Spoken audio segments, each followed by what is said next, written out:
있습니다. 오늘은 5번째 시간인데요. 생명나무와 선악과 나무라는 제목으로 말씀을 나누도록 하겠습니다. 파워포인트를 제가 혹시 또 놓치면 좀 이렇게 맞춰서 이렇게 연결해 주시면 감사하겠습니다. 창세기 2장에서는 창조의 이야기가 다시 반복이 되는데요. 1장에서 6일 동안 천지를 창조하시고 또 7일째 하나님이 안식하셨는데 그 6번째 날 6일째 창조의 내용을 창세기 2장에서 자세하게 설명하고 있습니다. 그래서 1장에서 인간 창조의 과정을 보면 자세히 기록하고 있지 않습니다. 2장을 보면 흙으로 빚어서 인간을 만드셨다고 말씀하고 있고 여자의 창조 과정도 남자를 먼저 창조하고 나서 그 다음에 그 남자의 갈비뼈를 가지고 여자를 만드신 이 과정을 자세하게 설명하고 있습니다. 그리고 1장을 보면 하나님이 어떤 분으로 나타나시냐면 초월적인 하나님, 절대적인 그런 능력의 하나님으로 나타나고 있습니다. 그런데 2장에서는 하나님이 초월해 계실 뿐만 아니라 이 세계 속에, 피조 세계 속에 함께 하시면서 인간과 인격적인 관계를 나누시고 이 역사를 주관하시고 영향을 미치시는 그런 분으로 나타나고 있습니다. 그래서 1장을 보면 1장의 창조에서는 천지 만물이 그 배경입니다. 온 땅이 배경입니다. 그런데 2장에서는 이제 그 천지 만물 중에서 에덴 동산이 클로즈업 됩니다. 그래서 에덴 동산에 초점을 딱 맞추고 에덴 동산에서 어떤 일이 있었는지 그렇게 설명해주고 있습니다. 하나님은 인간에게 생육하고 번성하고 땅을 충만하라 그리고 땅을 정복하고 다스리라 하는 사명을 주셨습니다. 지상 명령, 이것을 문화 명령이라고 부르기도 합니다. 우리는 이 땅에 어디를 가나 하나님의 성품과 하나님의 손길을 느낄 수 있도록 하나님의 인재하심이 통치가 나타날 수 있도록 온 땅을 그렇게 만들어 가야 합니다. 문화 속에 어떤 모든 영역 속에 사회, 경제, 문화, 정치, 교육, 예술 이 모든 영역 속에 하나님의 성품과 그 영광이 드러날 수 있도록 우리는 만들어 가야 됩니다. 그것이 정복하는 거예요. 물리적으로, 무력으로 정복하는 것이 아니라 문화적으로 하나님 말씀의 통치가 온전히 나타날 수 있는 그런 문화 명령을 의미하는 거죠. 그래서 인간은 하나님 형상으로 지음받았다고 했을 때 그 의미가 하나님의 통치 대리자입니다. 하나님을 대신해서 이 땅을 통치하고 다스리는. 그래서 하나님과 온 땅의 중재자의 그런 의미도 있습니다. 그래서 이제 인간이 하나님의 통치를 열방에 이제 확장해 가야 합니다. 그래서 이 땅을 정복해 가야 되는데 그 첫 시발점이 있겠죠. 첫 출발이 있겠죠. 그곳이 에덴 동산입니다. 에덴 동산에서부터 이제 아담과 하와가 하나님과 함께 하나님 나라를 확장해 가기 시작하는 것입니다. 그래서 성경을 보면 에덴의 통치가 하나님 나라가 에덴에서 시작해서 온 땅으로 확장되어 가는 이야기라고 설명할 수 있습니다. 그래서 다음 넘겨주시고 그 다음은요. 보면 창세기 1, 2, 3장은 어떤 내용이 나오냐면 천지 창조와 에덴 동산의 창조를 보여줍니다. 그리고 창세기 1장 2절에 보면 혼돈의 바다, 무질서, 텅 빈 바다, 깊은 그 바다, 어둠이 있습니다. 그리고 3장에 가면 뱀이 등장해서 그 인간을 유혹해서 하나님 말씀에 불순종하게 하게 만들고 타락시키죠. 하나님 나라의 그 시작이 처음부터 방해를 받고 중단됩니다. 에덴에서 쫓겨나죠. 하나님과 관계가 단절되고 이제 그런 이야기로 시작이 되는 거예요. 그런데 그 다음 요한계시록 20장부터 22장을 보면 이런 창세기 1, 2, 3장의 그 문제들이 다 해결이 됩니다. 그래서 요한계시록에 보면 새 예루살렘 성은 에덴 동산의 이미지로 그려져 있는데 새하늘과 새 땅은 온 땅이 에덴 동산이에요. 온 에덴 동산. 그리고 이 새하늘과 새 땅에는 바다가 없습니다. 바다. 혼돈의 바다가 없어요. 더 이상 바다가 있지 아니하더라. 그 다음에 사탄이 불못에 던져줍니다. 최종적 심판. 그 다음에 이제 하나님의 그 흰 보좌에서 심판을 받습니다. 행한 대로 심판을 받아요. 그 다음에 이제 21장에 보면 사망이 없고 저주가 없고 질병이 없고 눈물이 없고 성전도 없습니다. 이제 특정한 장소에서 하나님 만나는 것이 아니라 온 땅이 모든 곳이 하나님의 임재로 충만한 그런 곳이 된 거예요. 그래서 창세기 1, 2, 3장, 요한계시록 20장, 21장, 22장이 마치 성경의 덮개, 첫 덮개와 마지막 덮개처럼 감싸고 있습니다. 그래서 성경 이야기는 이 에덴의 동산이 확장되는 이야기다. 이렇게 이해할 수가 있겠습니다. 여러분, 하나님께서 우리에게도 동일한 사명을 주셨습니다. 하나님께서 우리 주님 사랑교회, 이 내동이라는 진주시에서도 구석에 딱 자리 잡고 있죠. 작은 교회이지만 에덴 동산과 같이 하나님이 임재해 계시고, 이제 우리는 하나님과 함께 하나님의 그 임재, 그 통치를 확장해 가야 합니다. 이 가좌동, 내동 전체와 가좌동과 진주와 서부 경남과 이 민족, 북한, 열방까지 이 통치를 확장해 가야 합니다. 그런데 마귀가 그것을 막기 위해서 아담과 하와를 공격해서 불순종하게 만들고 그 다음에 그 하나님의 계획을 실패로 돌아가게 했던 것처럼 마귀는 우리도 방해할 거예요. 그러나 우리가 말씀에 굳건히 서서 기도하며 나아갈 때 하나님께서 주의 통치를 확장되게 하실 것입니다. 예, 우리가 그렇게 만들어 갈 것입니다. 믿습니까? 아멘. 아멘. 아멘. 그래서 우리가 정말 말씀을 붙들고 기도하며 나갈 때 주님이 행하실 줄 믿고 믿음으로 나갈 수 있기를 바랍니다. 자, 그러면 에덴은 어떤 특징이 있을까요?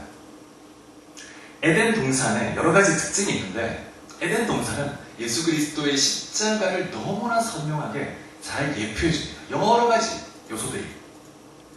그런데 오늘은 에덴 동산 중앙에 있는 생명나무와 선악을 알게 하는 나무에 대해서 좀 간략하게 보도록 하겠습니다.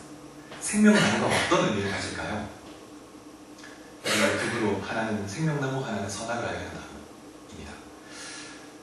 서구에서나 동양에서나 영생하는 나무 열매에 대한 그런 어떤 이상이 있는 것 같아요. 그래서 그런 신화들이 다 있습니다. 우리나라에도 그 복숭아, 무슨 복숭아죠? 영생하는 게 아니라 복숭아 막 이런 게 있잖아요. 중국 신화인가요? 어쨌든 그래서 그런 신화가 존재하는 거예요. 인간의 마음속에 영혼에 대한 그런 본능적으로 사모하는 마음이 있어요. 영혼에 대한. 이것도 우리가 하나님 형상대로 지음받은 증거입니다. 인간의 마음 안에 하나님이 그런 마음을 심어주셨는데 전도서 3장 11절에 보면 이렇게 말씀합니다. 하나님이 모든 것을 지으시되 때를 따라 아름답게 하셨고 또 사람들에게는 영원을 사모하는 마음을 주셨느니라. 영원을 사모하는 마음을 주셨다는 거예요. 그런 말씀입니다. 그래서 고대시대뿐만 아니라 현대인들도 심지어 요즘에도 과학적 연구를 통해서 어떻게 인간이 더 오래 살 수 없을까? 더 수명을 연장할 수 없을까? 끊임없이 여기에 갈망을 갖고 연구합니다. 그런데 그 모든 인간적 시도는 실패할 수밖에 없습니다. 인간은 모두 죄인이고 죄의 결과 모든 인간의 죽음을 맞게 되었죠. 우리는 예수 그리스도와 하나님과의 관계를 통해서만 영원한 생명을 얻을 수 있는 줄 믿으시기 바랍니다. 그래서 영생은 오직 예수께만 있다. 이게 너무 중요하죠. 그래서 우리 생명나무를 생각할 때 이 생명나무 열매 안에 에덴 동산에 있는 그 생명나무 열매에 특별한 아주 성분이 있어가지고 그 열매를 먹으면 진짜 이 몸이 영원하게 살게 하는, 세포가 썩지 않고 병들지 않게 해서 영원히 살게 만드는 그런 열매일까? 여러분 어떻게 생각하십니까? 실제로 생명나무 열매가 인간의 육체를 강건하게 만들어서 영생하게 만들 수도 있을 수도 있습니다. 그러나 더 중요한 것은 하나님과의 관계 안에서 이 생명나무를 이해해야 합니다. 하나님과의 관계 안에서. 하나님을 떠나서 하나님 없이 생명나무가 무슨 의미가 있습니까? 생명은 하나님께 있는 것인데. 그래서 이 생명나무를 우리가 이해할 때 이 창세기부터 쭉 읽어보면 하나님께서 하나님의 사람을 만날 때 나무에서 만나는 걸 볼 수가 있어요. 창세기 12장을 한번 볼까요? 12장 6절, 7절. 여기 나와있죠? 한번 읽어보겠습니다. 시작. 아브라함이 그 땅을 지나 세겜 땅 모래 상수리 나무에 이르니 여호와께서 아브라함에게 나타나 이르시되 내가 이 땅을 내 자손에게 주리라 하신지라. 자기에게 나타내신 여호와께 그가 그곳에서 제단을 쌓고 아브라함이 하나님의 말씀에 순종해서 바벨론을 떠나서 가나안 땅으로 왔습니다. 세겜 땅에 왔는데 그 세겜 땅에 상수리 나무가 있어요. 그 상수리 나무에 이르렀을 때 하나님이 나타나십니다. 아브라함에게. 그래서 하나님이 약속을 주십니다. 땅을 약속해 주시고 자손을 약속해 주시는 거예요. 그래서 이 아브라함이 그 나타나신 하나님께 그곳에서 제단을 쌓고 예배를 드렸습니다. 그 상수리 나무 아래에서. 그 다음에 35장 4절 읽어보겠습니다. 시작. 그들이 자기 손에 있는 모든 이방 신상들과 자기 귀에 있는 귀고리들을 야곱에게 주는지라. 야곱이 그것들을 세겜 근처 상수리 아래에 묻고, 상수리 나무 아래에 묻고. 아브라함이 하나님과 만났던 그 나무, 그 상수리 나무에서 야곱이 결단을 하고 그곳에 모든 우상과 귀고리, 이 모든 것들, 장신구들을 다 묻어버려요. 다 우상들이거든요. 이걸 다 묻고 결단하고 베델로 올라갑니다. 하나님을 만났던 그곳으로. 그래서 이 상수리 나무에서 그런 결단을 하는 거예요. 하나님 앞에. 그래서 자, 그 다음 여호수아 말씀 한번 보겠습니다. 자, 읽어볼까요? 시작. 여호수아가 이 모든 말씀을 하나님의 율법책에 기록하고 큰 돌을 가져다가 거기 여호와의 성소 곁에 있는 상수리 나무 아래에 세우고. 여호수아가 이제 죽기 전에 하나님 백성을 다 세겜 땅에 모아두고 그 세겜 땅에 성소, 성막을 딱 세워두고 그 다음에 상수리 나무 아래에서 언약을 갱신하는 거예요. 너희가 이제 여호와 하나님만을 예배하고 말씀에 순종해라. 그런 결단을 하고 하나님께 제사를 드리는데 이 상수리 나무 아래에서 하는 거예요. 계속 이 상수리 나무가 반복이 되죠. 그래서 이 생명나무는 우리가 어떻게 이해해야 되는가 하면 하나님을 만나는 장소, 하나님의 인재의 처소, 하나님과 만나는 약속의 장소와 같이 이해할 수 있습니다. 자, 그 다음에 이 말씀에 보면 이제 아담과 하와가 하나님의 말씀에 불순종함으로 이제 하나님을 더 이상 만날 수 없게 되었습니다. 죄를 지었고 이제 부패한 자가 되었기 때문에 그 거룩한 하나님 앞에 머물 수가 없게 되었습니다. 그래서 에덴에서 쫓겨났고 생명나무로 가는 길이 막혀버렸습니다. 에덴 동산의 입구가 막혀버렸죠. 그래서 이제 생명나무로 갈 수 없게 되었습니다. 그것은 생명나무 열매를 먹을 수 없게 되었다는 의미를 넘어서 이제는 하나님을 만날 수 없게 되었다는 것입니다. 생명의 하나님께 나갈 수 없게 되었다.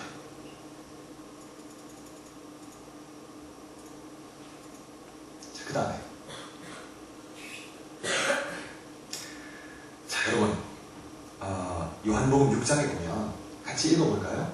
54, 55절 시작. 이같이 하나님이 내 살을 먹고 내 피를 마시는 자는 영생을 가졌고 마지막 날에 내가 그를 다시 이니 내 살은 참된 양식이요 내 피는 참된 음료로다. 예수님 이렇게 말씀하시는 거예요. 내 살을 먹고 내 피를 마시는 자가 영생을 얻을 것이다. 내 살이 참된 양식이고 내 피가 참된 음료다. 그럼 예수님의 살과 피를 먹는다는 것이 어떤 뜻일까요? 살과 피를 먹는다는 것. 주님이 채찍질 당하시고 십자가에서 흘리신 그 피가 나의 죄를 위한 것임을 믿고 받아들이는 겁니다. 그것을 믿음으로 내 마음에 받아들이는 거예요. 그게 그 살을 먹고 마시는 거예요. 가톨릭에서는 이걸 실제로 그 살과 피를 먹는 것을 이해하는데 큰 오해죠. 예수님을 나의 구주로 영접하고 믿음으로 받아들이고 그것이 주님의 살과 피를 먹고 마시는다는 의미입니다. 자, 그런데 여러분 이 신약 성경에서 십자가라는 단어를 보면 우리는 되게 십자가 하면 이런 십자가 있잖아요. 가로 기둥, 세로 기둥 이거를 십자가라고 생각을 합니다. 그런데 그 십자가라는 단어는 이 가로, 세로 기둥 이걸 말하는 게 아니고 가로 기둥만 의미합니다. 가로 기둥. 그래서 이 십자가 형벌 받는 그 골고다 언덕으로 갈 때 예수님은 가로 기둥을 지고 올라가신 거예요. 그러면 그 골고다 언덕에 그 기둥이, 세로 기둥이 세워져 있는 겁니다. 눕혀져 있든지, 그러면 이제 거기에 연결해서 세우는 거예요. 구덩이에다가 다 꼽아서 세우는 거죠.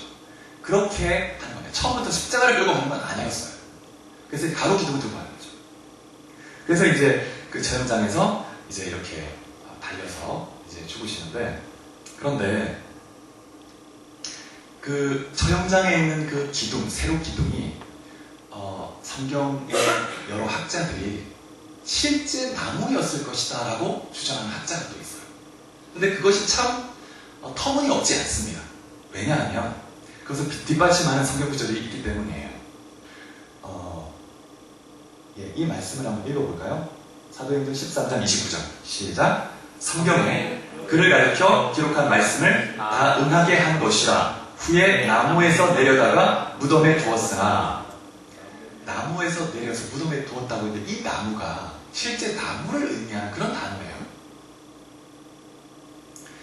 그리고 그 다음 구절, 베드로전서 2장 24절 읽어보겠습니다. 시작. 친히 나무에 달려 그 몸으로 우리 죄를 담당하셨으니. 친히 그 나무에 달렸다는 거예요. 추리 나무에. 그래서 이 신명기 21장에 어떤 말씀이 있냐면, 나무에 달린 자는 하나님께 저주를 받은 자다, 이런 말씀이 있습니다. 그래서 나무에 사람을 달았으면 밤새 달아두지 말라는 거예요. 반드시 해가 지기 전에 나무에서 내려야 됩니다. 근데 예수님이 나무에 달리신 거예요. 그 저주받은, 이 죄로 인한 저주를 자신이 다 짊어지고 나무에 달리셨다는 거예요. 만약 그렇다면 자, 이렇게 그렇다면 예수님이 달리신 이 나무는 에덴의 생명나무를 연상하게 만들죠. 너무나 잘 연결이 되죠. 에덴의 생명나무 열매를 먹음으로 영생하게 되는 것처럼 십자가 나무 십자가에 달린 그 예수님의 살과 피를 먹음으로 영생을 얻는 거예요. 우리가 그분을 믿음으로. 그래서 아담과 하와는 에덴 동산 그 중앙에 있는 생명나무 아래에서 하나님을 만났습니다. 그런 것처럼 우리는 나무 십자가 아래에서 예수님을 통해서 하나님을 만나는 거예요. 십자가는 하나님께 나아가는 유일한 길이고 하나님을 만나는 장소입니다. 자, 그 다음에 여기 보면 이제 새하늘과 새 땅인데, 새하늘과 새 땅에 보면 생명수의 강이 흐릅니다. 에덴처럼. 근데 그 좌우에 생명나무가 쫙 열려 있습니다. 12가지 열매를 맺습니다. 그 잎사귀들은 만국을 치료하는 능력이 있습니다. 다시 저주가 없고 밤이 없습니다. 밤이 없어요. 그래서 누구든지 그 생명나무 열매를 먹을 수 있습니다. 그 다음에 자, 그래서 생명나무는 하나님의 임재의 상징, 하나님 임재의 장소이고 하나님 만나는 장소다. 그리고 예수 그리스도를 보여준다. 기억하면 좋겠습니다. 그 다음에 선악을 알려는 나무, 어떤 의미가 있을까?